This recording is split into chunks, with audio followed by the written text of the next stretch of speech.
चौबे। स्वागत है आप सभी का मेरे इस न्यू वीडियो में। तो मैं इस न्यू वीडियो में आप लोग के लिए लेके आई हूँ बरनेत गीत, जो आप लोग को मैं अभी सुनाने जा रही हूँ। अगर यह गीत आप लोग को पसंद आए तो हमारे वीडियो को एक लाइक जरूर कीजिए, शेयर जरूर कर दीजिए और अगर हमारे चैनल पे आप पहली बार आए हो तो हमारे चैनल को सब्सक्राइब जरूर कर दीजिए।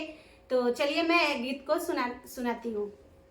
भसुर आवे में काहे कैला दे, बरनेत चढ़ावे में होता या बेर। भसुर आवे में काहे कैला दे, बरनेत चढ़ावे में होता या बेर। भसुर आवे में काहे कैला दे, बरनेत चढ़ावे में होता या बेर। कैला करार तुहु गहना या साड़ी हो, देखे में लागो ताड़ा पाका जुआरी हो। कैला करार तुहु गहना या साड़ी हो, देखे में लागो ताड़ा पाका जुआरी हो। तोहार बहिनी के बा हमरा भैया से में, बरनेत चढ़ावे में होता या बेर। तोहार बहिनी के बा हमरा भैया से में, बरनेत चढ़ावे में होता या बेर। भसुर आवे में काहे कैला दे, बरनेत चढ़ावे में होता या बेर। भसुर आवे में काहे कैला दे, बरनेत चढ़ावे में होता या बेर।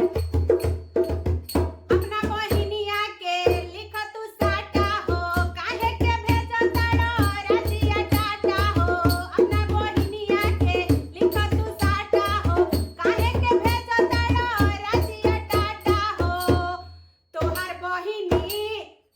बहिनी हो जाई है मोहनिया में से, बरनेत चढ़ावे में होता या बेर। भसुर आवे में काहे कैला दे, बरनेत चढ़ावे में होता या बेर। भसुर आवे में काहे कैला दे, बरनेत चढ़ावे में होता या बेर। भसुर आवे में काहे कैला दे, बरनेत चढ़ावे में होता या बेर।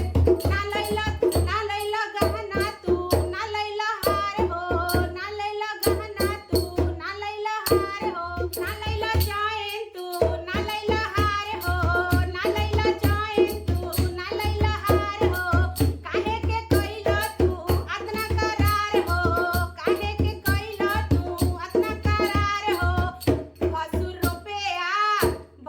रुपया गिना के तू भइला फेर, बरनेत चढ़ावे में होता या बेर। भसुर आवे में काहे कैला दे, बरनेत चढ़ावे में होता या बेर। भसुर आवे में काहे कैला दे, बरनेत चढ़ावे में होता या बेर। भसुर आवे में काहे कैला दे, बरनेत चढ़ावे में होता या बेर।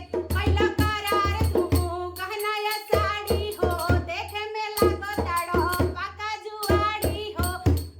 तोहार बहिनी के बा हमरा भैया से में, बरनेत चढ़ावे में होता या बेर। भसुर आवे में काहे कैला दे, बरनेत चढ़ावे में होता या बेर। भसुर आवे में काहे कैला दे, बरनेत चढ़ावे में होता या बेर। भसुर आवे में काहे कैला दे, बरनेत चढ़ावे में होता या बेर। भसुर आवे में काहे कैला दे, बरनेत चढ़ावे में होता या बेर।